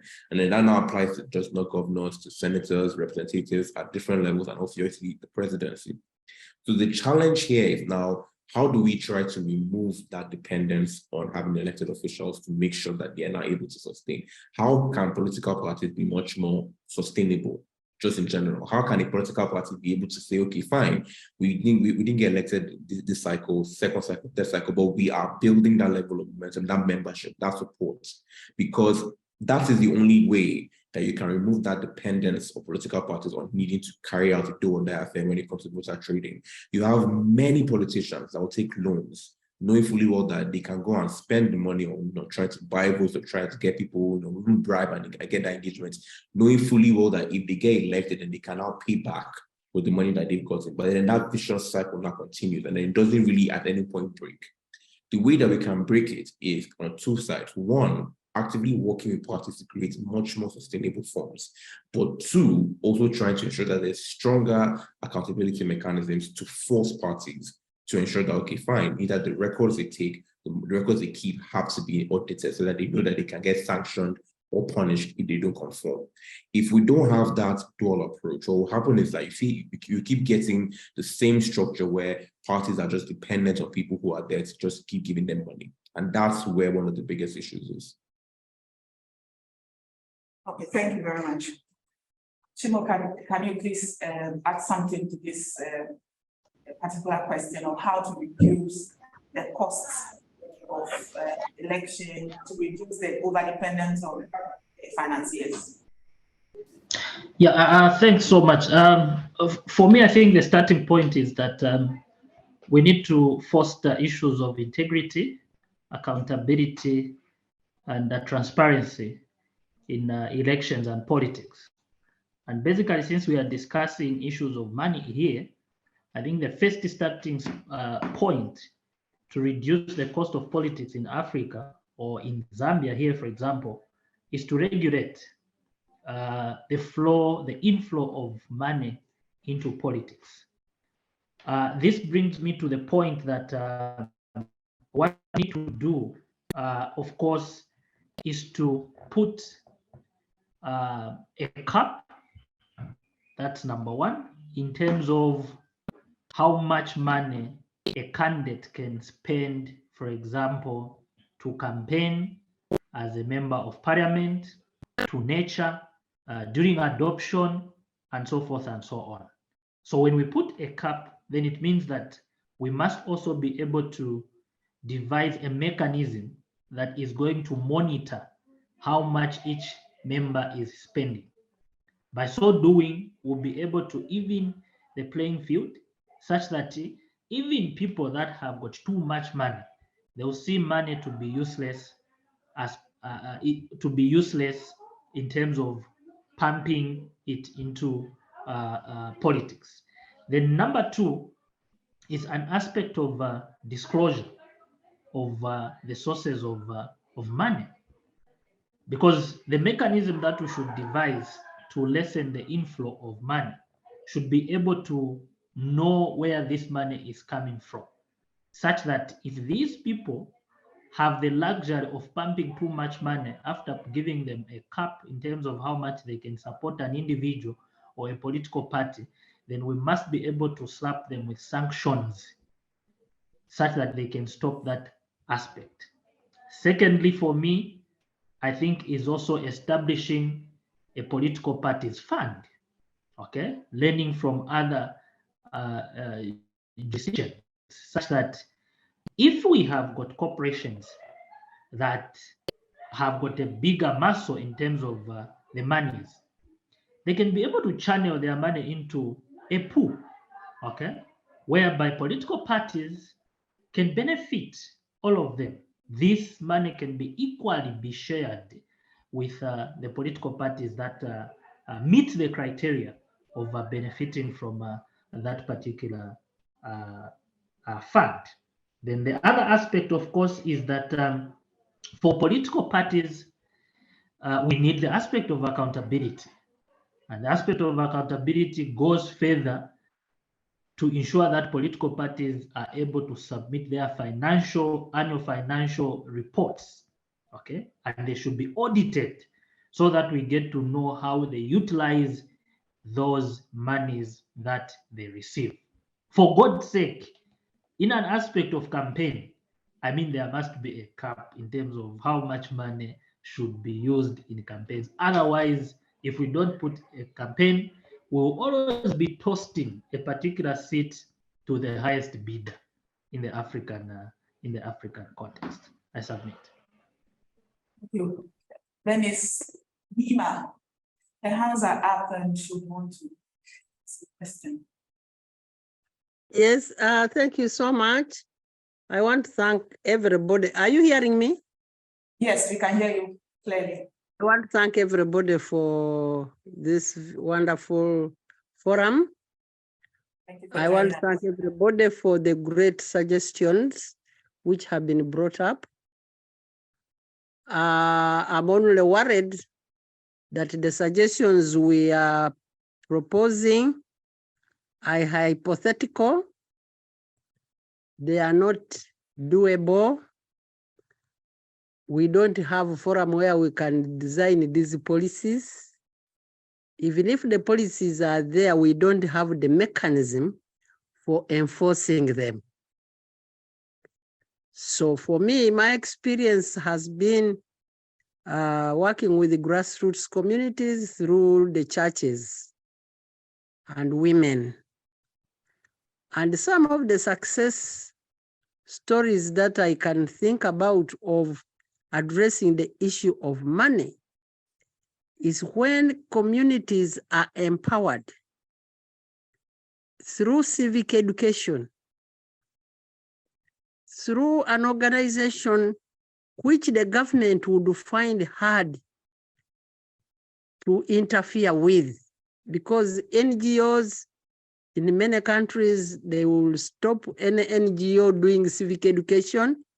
They will not accredit them, but there may be organizations in your countries which by the nature of their status, the government might find it difficult to de-gazette.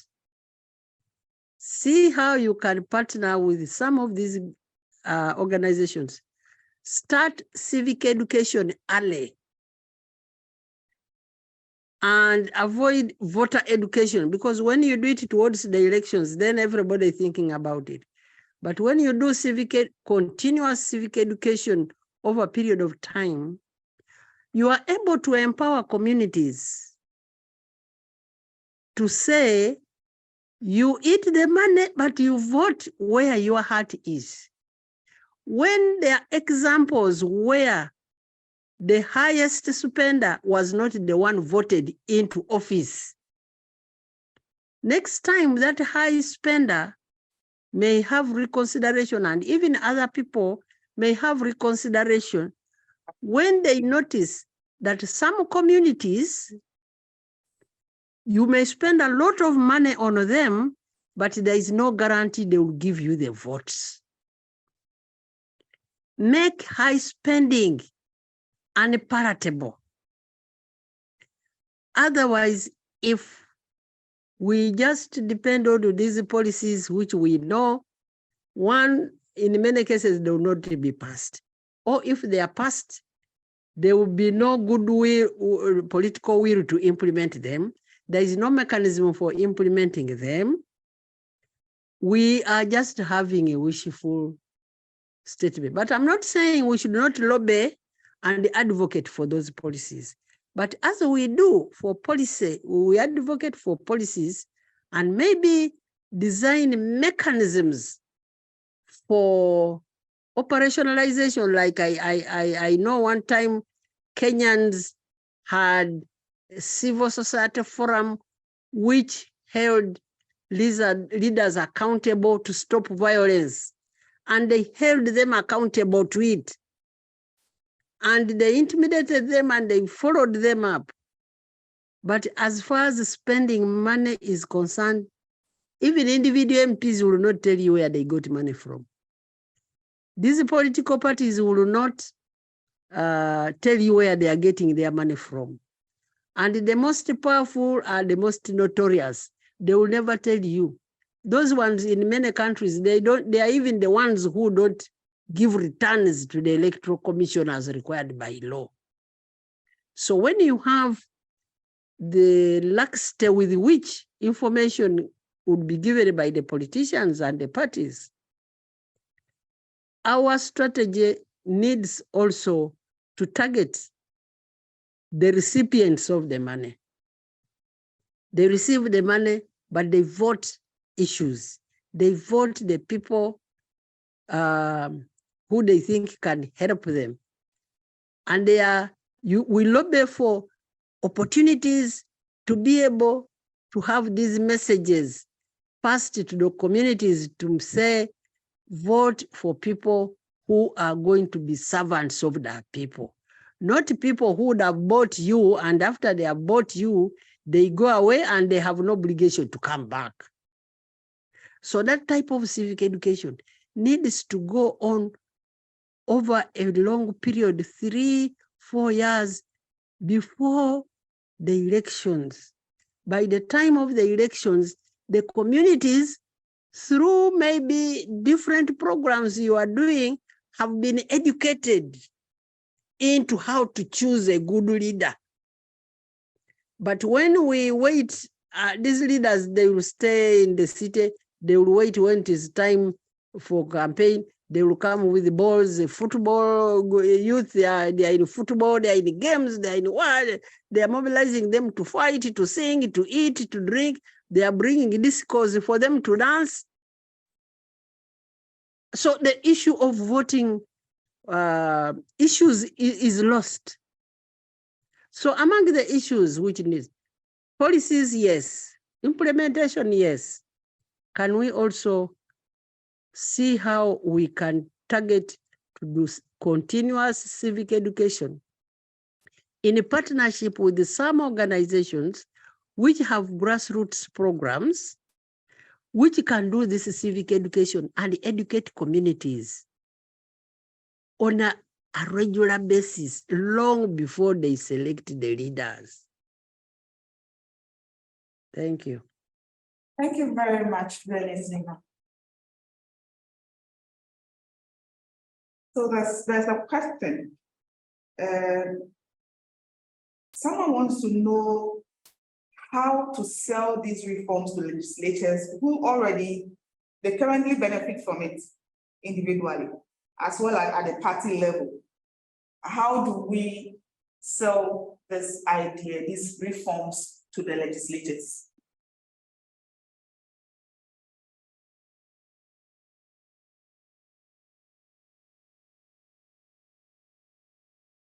The floor is open.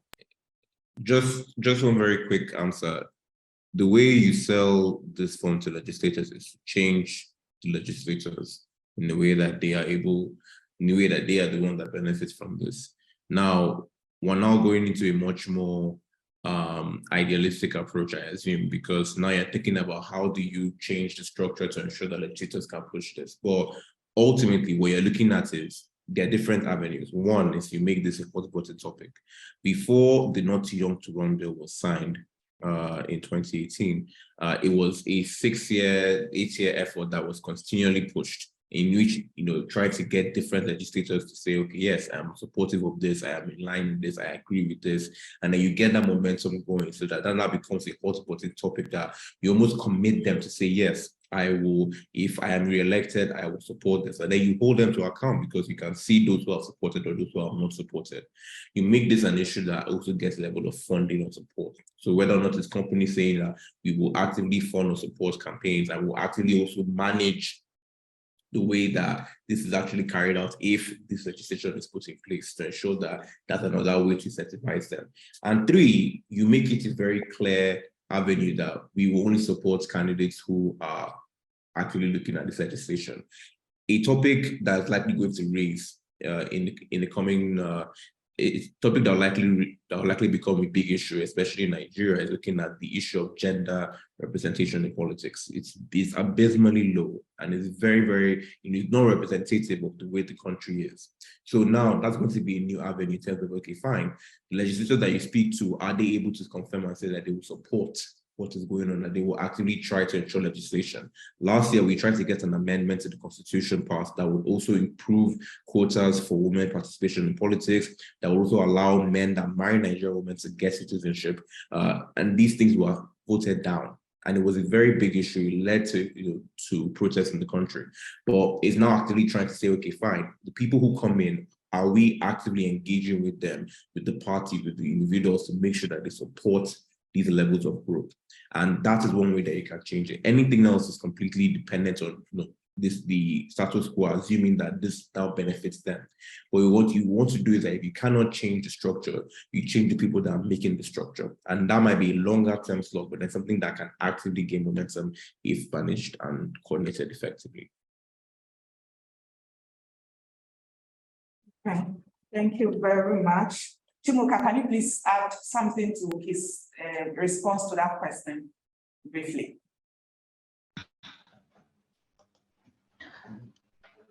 Okay, thanks so much. Let me add on to the response. First of all, for the starting point here is that as civil society organizations, of course, we have different advocacy strategies. But specifically for these pieces of legislation relating to campaign financing, where we should start from is to target would say influencers, the political parties themselves, okay?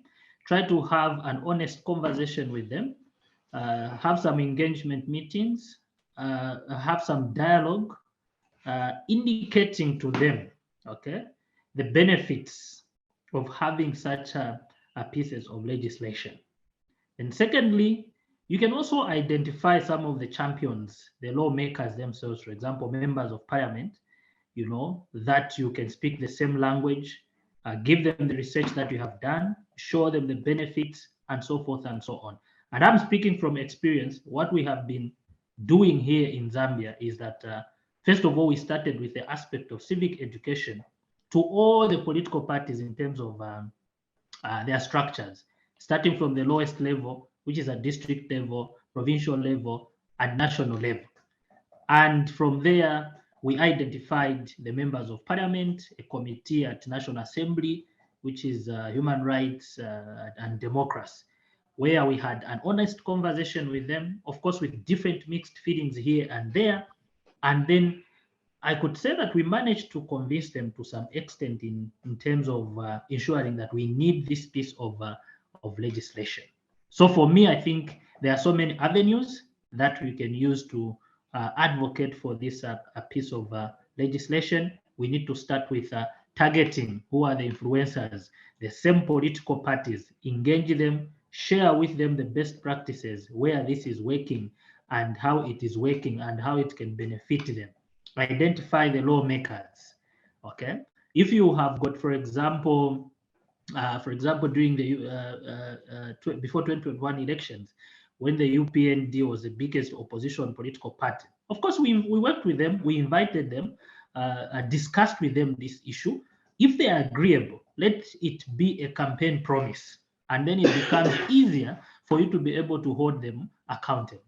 If it's, you can even push to an extent whereby they can sign a social contract, they can sign an integrity pact on it, so that when you are now evaluating and holding them accountable, you just tick the boxes to say, oh, you promised us to say you are going to pass a law on political party and campaign financing. How far are we?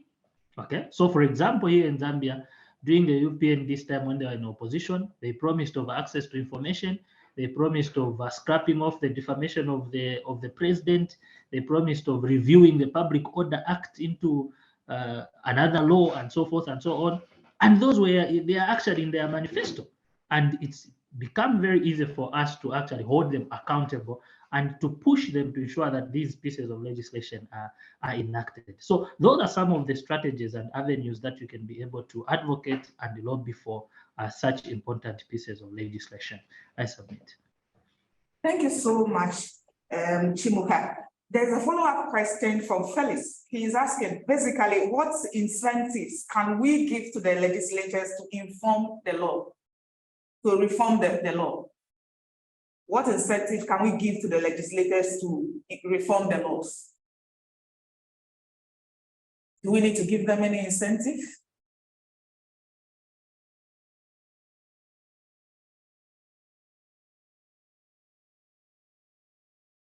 I think Chimuka just finished speaking, so Afolabi, you can come in.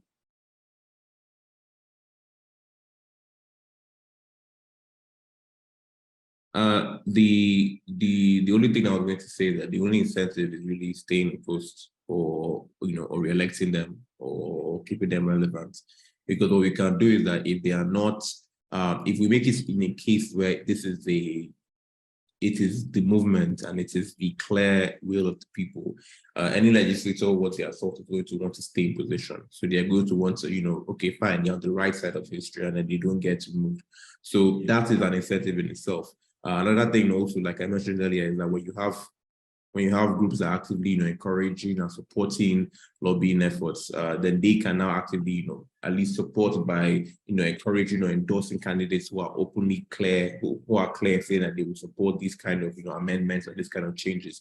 That way, you also put them on their toes, because you've now made it a hot button issue and you've held them accountable for the promises that they've made and that they have been elected on. And then that now makes it very clear in terms of, being able to work with them. And if they don't agree, then next cycle is a very clear campaign to ensure that, okay, fine, this person has clearly told us, and it's a very clear example of where they've done so. We're moving towards another candidate that can do so. And I think just to make it very clear that this is not this is not a single issue that can just be done in one cycle or two cycles or one person or just a couple of states. This is a concerted effort that needs to be done over a longer period, and it's that awareness that's going to make it very effective or not. Okay, thank you so much. I just noticed Mariana has joined us. You are welcome. Thank you. Good afternoon. Sorry for joining us. I was in another meeting. Franca and everyone. Yeah, we've gone really far. So if you could contribute something to it. So from unfortunately, William Nyapong had to also exit the meeting for another critical meeting. And so we will have to wrap up without him. And so at this point, I want to ask an important question because from my own experience working on this campaign financing issues, what I observe is there are two different sectors of financing where the politicians, because our elections moved like in the pyramid kind of levels where the smallest positions are elected, then the winners elect the next until it gets the presidential. The people who are interested in holding political office have to first look for funding to be able to be given out to those in the smaller positions for them to also buy their way through. That is one aspect of it, and I think the panelists have actually addressed it so much. Now, there's one critical aspect which is not really spoken about that much, but that has to do with electorates' mentality about what they should receive from politicians, where politicians come and with just a little bit gift from the politician, they are ready to sell their votes. What can we do in that regard? What can we do for the electorates to know how important it is for them not to accept such gifts from those politicians?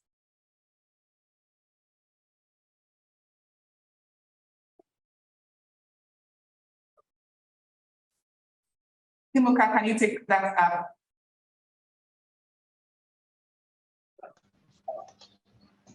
Okay.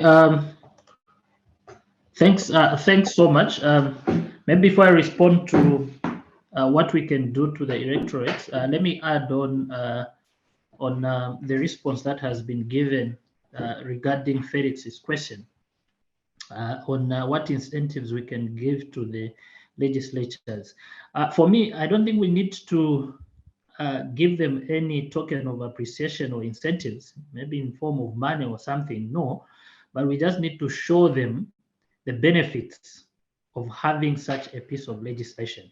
The incentive actually should be in the law itself, okay? So most of, because of big money in politics, for example, most of the members of parliament may not even be aware about the benefits of having a law regarding campaign financing. What could be on their mind is, for example, here we have got the Constituency Development Fund. How can they steal the Constituency Development Fund so that they can use for the next election to buy people? So for us, we need to show them to say, look, if you have this, these are the benefits. Coming to the issue of the electorate themselves, pointing out or not receiving the gifts that are being given by political candidates and so forth and so on. I think I want to just reiterate the point of civic education. The electorates themselves should be able to know what a candidate, okay, or let's say a member of parliament, what are their responsibilities, okay? Because right now, I'll give an example of the Zambian perspective. Right now, it's the same members of parliament or politicians that have made themselves to buy Christmas to electorates. When they are down there, the electorates are just expecting that they will drop money and they get and so forth and so on. But I think the starting point is civic education. Let the people know to say that when a member of parliament is on the ground, They are not there to solve all the community problems. For example, there was a case here in Zambia where a man wanted to marry and went to the member of parliament to say, pay for me the dowry. Okay. I mean, that's not I mean, that's not that's not the reason why the member of parliament was elected for.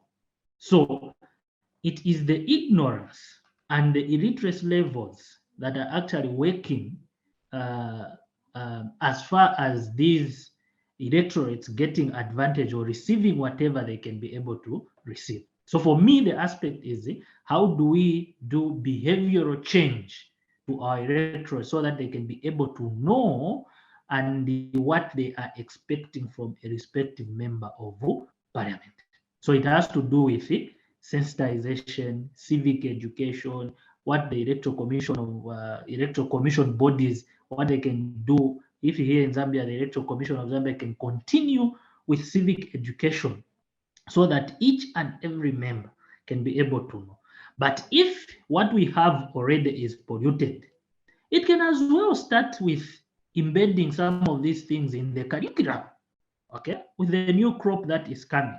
Maybe include some form of civic education in a curriculum. It could be secondary, university-wise, and so forth and so on, so that you start the mindset change from a new generation as you are moving towards what should be the standard.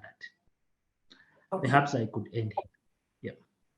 Thank you very much. Afolabi, do you have anything else to add? We'll be wrapping up any moment from now. No, nothing to add. Thank you. Okay, Marianda, will you be able to add anything to it for us before we wrap up? Not necessarily, because I joined late, I may have missed and I'll be repeating myself. So I think you can carry on, but congratulations for a brilliant program. Okay. Thank you very much, everybody. We've actually learned a lot have been said during this session.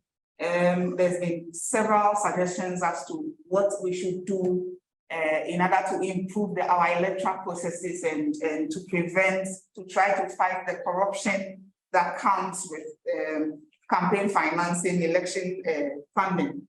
And some of the recommendations have been to some of the countries, as we speak, do not have legislations, and there's been suggestions for these countries to have a legislation to control the flow of money in politics.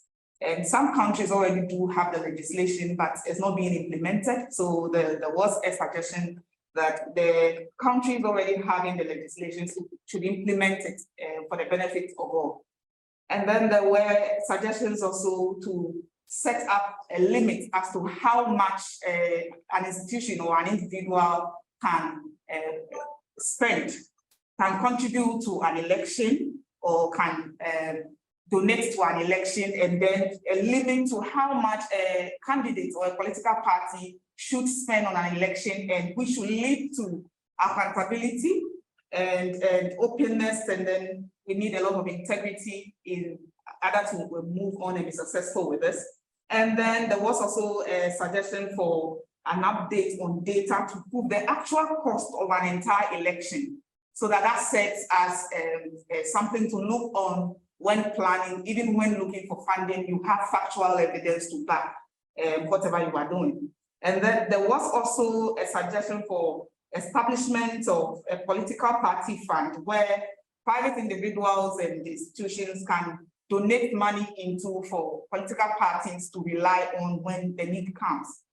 And then there was also a suggestion about civic education to educate communities, because it's important that even the illiterate understand the purpose for which you have an MP and to what limits you should be dependent on your MP and be demanding. And then there was also a suggestion about the incentive, when the issue about the incentive was raised, and then there was an issue about being able to get the legislators to pledge sort of a campaign promise that they will do those reforms when they come into power, so that once they come into power, we have basis to hold them accountable. So we've had this discussion, we've had panel members. The panel members were Sheila Masinde, she is the Executive Director of Transparency International Kenya. We had Chimuka Nachibinga, who is a Public and Business Integrity Manager at Transparency International Zambia. We have William Nyakum, Executive Director and then founder of Africa Center for International Law and Accountability, joining us. He left earlier, just as Sheila. Then we have Afolabi Adekayoja, sorry if I don't pronounce your name well, who also joined as a panelist. And these two interaction has been very educative. We've learned a lot, and we've actually had participants who have also asked a few questions. Some of them have been sending comments through. We've seen comments from Rodrigo. We've seen comments, and then Nima also even came in and spoke. We've also seen comments from Dakar Rayi. We appreciate your contribution and your time for the past 2 hours. And we hope that whatever we've discussed here has been for the good of all of us. So I have been your moderator. My name is Francisca Echo. I'm with CDD Ghana. Thank you all.